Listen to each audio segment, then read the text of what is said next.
Hola, ¿cómo les va? Buenas noches, bienvenidos a Entre Líneas. Bueno, hoy vamos a tener varios temas diversos. Vamos a estar hablando de ¿vuelve el transporte?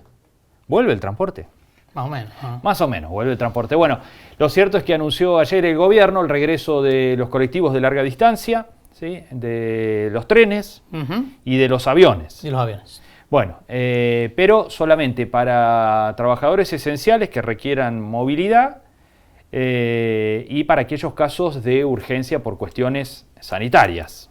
Para eso está habilitado el transporte, no está habilitado para el turismo por ahora, aunque se está trabajando con miras a lo que es la temporada de verano, ¿no? Empezar a probar a ver cómo funciona este sistema para ver si para diciembre por allí se puede ampliar y permitir que el turismo también se movilice a través de estos medios de transporte. Vamos a ver qué ocurre con eso. En un contexto de récord de casos, ¿no? En un contexto de récord de casos y en donde el transporte siempre fue visto desde un principio, no solo aquí en el país, sino en el mundo, como un lugar de riesgo alto de contagio. Hoy el país superó el umbral de los 17.000 casos diarios. Por primera vez tiene 17.000 contagios en el marco de una situación complicada en varios países del mundo, ¿no? Sí. Francia acaba de tener más de 30.000 contagios, un récord absoluto también. Se han tomado medidas en otros países porque hay un rebrote. Argentina todavía estamos en la primera ola, ¿no? Pero sí, hay otros países del mundo que están teniendo rebrotes del coronavirus muy complejos, tal vez en algunos sectores más complejos que la primera ola de la enfermedad que se dio al inicio, allá por febrero-marzo. Claro, bueno, en Francia de hecho hay toque de queda en algunas ciudades, ¿no? Exacto. Cierre estricto en las principales ciudades de Francia, cosa que no se había visto ni en la primera ola. Bueno, vamos a estar hablando de la vuelta del transporte, a ver qué pasa en Córdoba con todo este tema. Las interurbanas de Córdoba van a regresar, ¿qué pasa con las urbanas? Cosa que estaba todo parado como en todo el país. ¿Y estarán en condiciones de volver a funcionar de un día para el otro? Porque además hay una cuestión irresuelta en los interurbanos, ¿no? Muchas cosas irresueltas, claro. Con muchas deudas acarreadas hasta aquí. Hay muchas empresas que tomaron créditos para poder pagar salarios y ahora tienen que volver a hacer frente a esos créditos sin tener ingresos todavía. Bueno, hay muchos temas por resolver antes del regreso. Vamos a estar hablando con Alejandro Ugalde, que es el representante legal de FETAP, la cámara que nuclea a las empresas de transporte en la provincia de Córdoba. Y hablando de sectores complicados, el de los biocombustibles, lo hemos hablado en los últimos programas, es uno de ellos, porque venía con precios congelados desde diciembre del año pasado. Recordamos los biocombustibles que se entregan a las petroleras para que corten las naftas o el diésel. Bueno, las empresas que producen estos biocombustibles venían reclamando actualización de precios. El gobierno, finalmente, esta semana, avanzó en ese sentido y les otorgó un 10% de incremento en el valor del etanol o del biodiesel. Bueno, las empresas dicen que es muy insuficiente eso, que no logra compensar la suba de costos que vienen arrastrando y están reclamando algún ajuste mayor. Vamos a estar hablando de ese tema con el presidente de Bio4 Argentina, con Manuel Ron. También vamos a conversar con Mario Riorda, el reconocido politólogo cordobés, de una encuesta muy interesante, ¿no? La calidad de vida en las ciudades argentinas. Así es. ¿Qué ciudades son mejores para vivir, para tener un mejor desarrollo, una vida más tranquila, una calidad de vida más aceptable? Vamos a hablar con Mario de ese tema, pero también, por supuesto, del contexto político nacional muy difícil. Vamos a analizar con Mario Riorda cómo ve este panorama. Semana que arrancó con una movilización en contra del gobierno y demás, ¿no? Y cruces, aparición de Macri, cruces con Alberto Fernández, bueno, sí. En fin. Sí, una semana también de noticias todas extremas, ¿no? Hoy tuvimos el dato de la pérdida de 3.700.000 empleos en el país a raíz de la pandemia. El dólar blue con un nuevo récord, 171 pesos.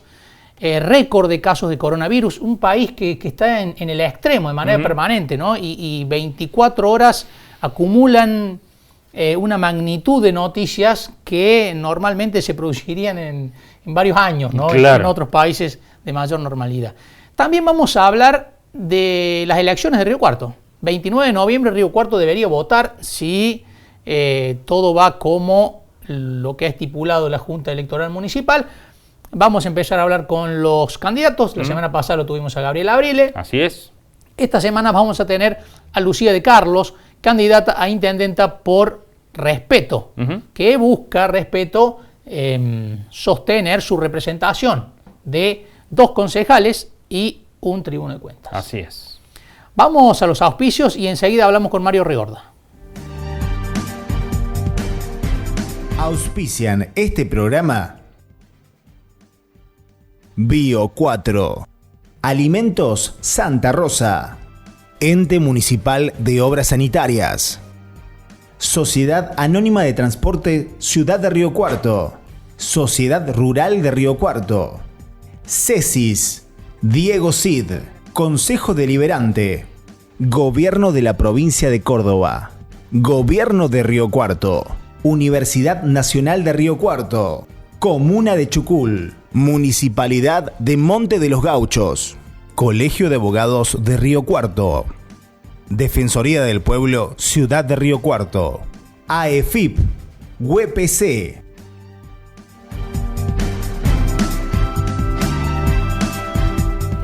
Bueno, seguimos en Entre Líneas, lo mencionábamos recién, una encuesta de Fundación Colsecor sobre la calidad de vida en las ciudades, en distintas ciudades de la Argentina. Interesante estudio. En medio de estas tensiones que vivimos, bueno, encontrar por allí las ciudades que más o menos mejor se la pasa es interesante, ¿no? Es una buena oferta. Bueno, estuvo participando allí Mario Riorda, con quien vamos a hablar, politólogo, especialista en comunicación política. Vamos a hablar de esto y también, por supuesto, de política. Mario, ¿cómo va? Buenas noches. ¿Qué tal? Buenas noches, buenas tardes, iba a decir muy buenas noches, ¿cómo les va? Bien, bien, bien. Bueno, estamos un poco perdidos con los tiempos en esto del encierro, ¿no? Sí, por supuesto, pero bueno, espero que recuperemos por lo menos la noción del tiempo, no la perdamos. Que no sería mal. Bueno, Mario, contanos un poco qué es esta encuesta que han llevado adelante desde Fundación Colsecor sobre las distintas ciudades, qué los motivó y qué han encontrado ahí, ¿no? Bueno, la Fundación Colsecor, aclaro, es una fundación que forma parte del núcleo de cooperativas que se dedican a la prestación de servicios digitales y audiovisuales, especialmente la prestación de servicio en 200 y tantas cooperativas en el país. Y por lo tanto se preocupa mucho por el estudio de lo que tiene que ver con el desarrollo comunitario. Y en ese sentido nos convocó algunos expertos, particularmente a la socióloga Natalia Calcaño y a mí, para diseñar un estudio que le denominamos encuesta sobre bienestar y calidad de vida en las ciudades argentinas. Es un estudio en donde pudimos comparar, y este fue, la verdad, que un muy buen desafío, a pueblos que llegan hasta 10.000 habitantes, a ciudades pequeñas que son de 10.000 a 35.000 habitantes, a ciudades intermedias que van de 35.000 a 100, y luego ciudades arriba de 100, con lo cual claramente Río Cuarto estaría en esta categoría, ¿sí? Y fue un desafío enorme, con más de 1.400 personas entrevistadas en el país, de todas las edades, y particularmente muy grato en el resultado, ¿no? Quizás yo soy oriundo del interior, y esto me gusta, pero además hay un núcleo de hallazgos que son muy potentes, ¿no? Porque si uno analiza el fenómeno migratorio internacional y también se concentra particularmente en el fenómeno migratorio argentino, siempre hay una migración muy clara, muy lógica, que además explica gran parte de la historia, que es desde lo chico a lo grande, ¿sí? Desde lo rural a lo urbano, e incluso desde lo urbano pequeño al urbano grande, ¿no? Esas son las dinámicas más regulares que se dan. Y lo que nos hemos encontrado, y esto nos parece que tiene que ver con el clima de época, y el clima de época no es un buen clima de época, siendo irónico, es que efectivamente lo que llamamos la chance migratoria, ¿sí? Es decir, la disposición de irse, de mudarse, es exactamente inversa a lo que se daba en la historia. No significa que hoy formalmente se esté dando así, pero significa que de darse empieza a existir una chance muy potente, que es ir al revés, de lo grande a lo chico, ¿sí? Incluso desde lo chico hacia el exterior también existe una potencialidad muy discreta, muy pobre, y eventualmente hacia el exterior solamente algún sector joven tendría disponibilidad o chance o potencialidad de irse. Es decir, por un lado desmitifica esta idea de que está todo el mundo yéndose del país o quisiera irse, y nos da la sensación que es una exageración muy politizada en gran parte y eventualmente concentrada en un sector, pero por otro lado, vuelvo a insistir, el flujo migratorio se invierte y va claramente desde lo grande a lo chico, es decir, salirse de las grandes ciudades y empezar a mirar con buenos ojos, con mejores ojos, la tranquilidad que puedan generar ciudades intermedias o bien ciudades pequeñas. Mario, lo que se privilegia precisamente es esa idea de buscar tranquilidad, porque tradicionalmente la gente iba a los lugares más grandes, con más aglomeración de gente, porque en teoría allí estaban las oportunidades, ¿no? Más que nada laborales. Así es, totalmente. A ver, yo creo que es interesante porque si tuviera que buscar un valor numérico destacable, potente que ha tenido esta investigación, yo diría que aproximadamente es el 20%. ¿El 20% de qué? Que comparativamente en casi todos los atributos, mientras más chica es la ciudad, tiene un 20% más de chance quien vive ahí de estar más feliz, más desestresado, con menos problemas de tránsito, con igual predisposición o valoración respecto, por ejemplo, del servicio Internet, algo muy notable, con mejor consolidación de los lazos familiares, con mejor consolidación de los lazos con amigos, con mayor disfrute de la conciencia ambiental, con mayor disfrute de la prestación o más que disfrute, conformidad con la prestación de los servicios públicos municipales, con la oferta comercial, con la satisfacción de su trabajo. Es decir, la síntesis de todo esto, tu pregunta es, hay aproximadamente un 20% en casi todo, en donde se valora mucho más la vida en lo local que en las grandes urbes. Por supuesto que hay 3 o 4 ejes en donde esto no existe. Ante la oferta de ocio o de vida cultural, por supuesto que esto aparece más grande en las ciudades. Ante la oferta de estudios universitarios, esto aparece en las grandes ciudades. Y ante la oferta de salud de alta complejidad, aparece en los grandes centros urbanos. Pero es curioso que particularmente la oferta de qué hacer, por ejemplo, a la noche, ¿sí? O la oferta de el sistema de salud, o de salud básico, ¿no? O la oferta de educación primaria y secundaria, no hay ningún tipo de distancia entre una ciudad grande y entre una localidad pequeña, y no solo no hay distancia, sino que en muchísimas circunstancias se registró mucho más valoración en las ciudades pequeñas.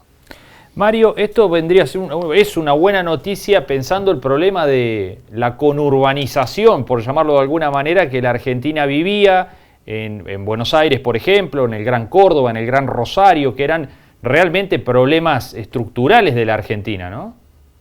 Sí, desde todo punto de vista. Yo creo que es una buena noticia para un pensamiento más federal, ¿no? Es una buena noticia para que no se generen aglomerados descontrolados, es una buena noticia para planificar. A medida que más controlable es una población, es evidente que la planificación es mucho más factible. De hecho, la conformidad de quien vive en localidades menores tiene que ver con la sensación de que uno puede planificar el lugar a donde vive, ¿sí? Y no hay queja por la falta de oportunidades. Digo, así arrancó nuestra charla. Lo grande tiene más oportunidades. No necesariamente. La satisfacción laboral es equivalente. Sí está claro, y no dejo de plantear un pensamiento incluso hasta sociológico, no politológico, de que probablemente en las sociedades pequeñas haya mucho más pensamiento conservador, incluso muchas más opciones que no se conocen. Ahora, el no conocer no necesariamente es una merma en términos del bienestar emocional o del bienestar social de esa gente que, aunque no conoce ciertas opciones, alternativas, posibilidades más amplias que pudieran ser mejor para su vida, no necesariamente lo piensa como algo negativo, ¿no? Entonces, también es interesante esto, aunque se dé algo de este conservadurismo, no es algo que la gente lo sienta como una falta en su vida. Mario, quiero consultarte por la realidad política de la coyuntura, ¿no? Esta semana reapareció Macri, incluso hoy dijo que no tiene dudas de que van a volver al poder en 2023. ¿Cómo interpretaste la reaparición de Macri? ¿Es una instalación y por ahí en algunos puntos terminó siendo funcional al gobierno al darle al reinstalar su figura como antagonista del gobierno actual? Yo creo que pensando genéricamente, sabiendo que tratándose de coaliciones, y eso que una coalición tiene un presidente actual y una vicepresidenta con peso, y la otra coalición tiene a un expresidente y ciertos actores de peso, y esto hace que haya diferencias internas dentro de las coaliciones, o por lo menos no es una homogeneidad tan cerrada, me da la sensación, y esto lo digo con cierto dolor y con cierta impotencia, que de una u otra manera lo que llamamos grieta, que en la ciencia política le llamamos fenómeno de hiperideologización, es una zona de confort para los actores políticos. Una zona de confort implica básicamente que es un hacer política fácil, ¿sí? Porque sé que automáticamente, hablándole a los míos, voy a tener una especie de celebración o autocelebración, ¿sí? La política se ha tornado tribal, básicamente. Y esta descripción de lo tribal significa que hay núcleos o nichos de intereses donde el consenso interno, donde las normas que gestan o mantienen o consolidan esa identidad son más potentes que la idea de un consenso social más amplio. Entonces es como que busco el aplauso fácil, busco el apoyo fácil y no hago un esfuerzo, ¿no?, por trascender en busca de un acuerdo. Es decir, es, independientemente del resultado de ganar o perder, siempre relativamente ajustado, te garantiza un piso fácil, aunque también un techo rápido, ¿no? Uh-huh. Y esto es interesante. Hace poquito un amigo español, uno de los filósofos, por no decir el filósofo, yo diría más visible en este momento de habla hispana, Daniel Innerarity, hablaba de que muchas veces esta idea de salir a buscar el consenso es costoso, ¿no? Y no hacerlo es ser un conservador. Y me parece que nuestra sociedad, por izquierda y por derecha, se torna conservadora en el sentido de caer a esta zona de confort y no producir esfuerzos, ¿no?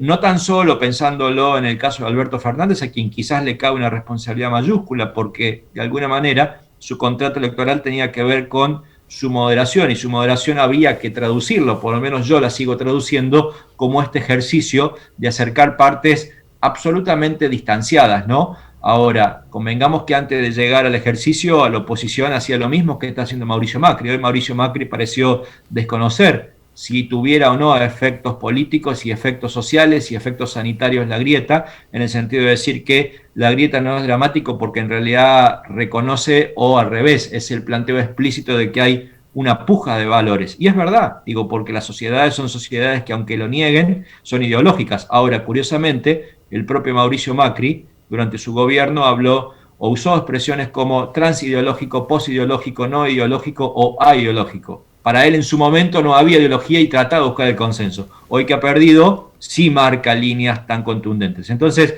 me parece que hay de ambos lados un juego muy hipócrita que tiene, por otro lado, en el marco de una crisis económica, una gravedad inusitada, porque esto no es bueno, ni internamente para la generación de confianza, ni internacionalmente, también por lo mismo para la generación de confianza, pero trae otro problema más serio, es el que a mí me preocupa. Y es que gran parte de la gente entiende en una situación de altísimo nivel de riesgo sanitario a la alarma sanitaria, a lo que llamamos el riesgo sanitario, a la percepción del riesgo, de una amenaza, de una vulnerabilidad, en función de uno de los tantos sesgos cognitivos, y a mi entender el más significativo, importante, o de los más importantes, que es el sesgo de confirmación. ¿Qué es eso? De acuerdo a mi creencia previa y a mi relación con un líder político, es la relación que tengo con el otro, con el adversario. Y mi sesgo de confirmación es definitivo para que yo atienda o deje de atender a la gravedad, particularmente, de la percepción del riesgo. En este momento, donde la grieta impacta también en cuestiones como, por ejemplo, movilizaciones callejeras, que implica chances de expandir el contagio, es un ejemplo muy significativo de cómo este riesgo sanitario, desde la acción política, se torna mucho más grave y se torna mucho más, voy a usar una expresión, perdón por la redundancia, riesgoso, ¿sí?, porque este sesgo de confirmación es algo así como politizar al extremo una percepción de salud pública. Mario, muchísimas gracias, como siempre. Muy interesante. Por favor. Fuerte abrazo a ambos. Un fuerte abrazo. Muchas gracias. Bueno, Mario Riorda, ¿no? Un lujo Así de es. analista que tenemos en Córdoba, bueno, que ha trascendido la frontera de Córdoba. Lo tenemos que compartir mucho, claro, últimamente. y del país, planteando por un lado esta encuesta muy interesante porque modifica ciertos paradigmas, ¿no? Así es. Por un lado, él decía, no hay un sector muy minoritario el que está pensando en irse del país, pero además las migraciones internas van hoy en sentido contrario, van desde lo grande a lo más chico, porque lo que se busca ya es más calidad de vida. Sí, se prioriza eso, ¿no? Y bueno, y después analizando esta momento político tan particular, ¿no? Esta necesidad en el medio de un momento tan extremo de exacerbar todavía más la grieta, ¿no? Sí. De ambos lados. Del cúmulo de crisis que tenemos. Claro. Bueno, están en zona de confort, parece, de uno y de otro lado. Vamos a la pausa, ya volvemos.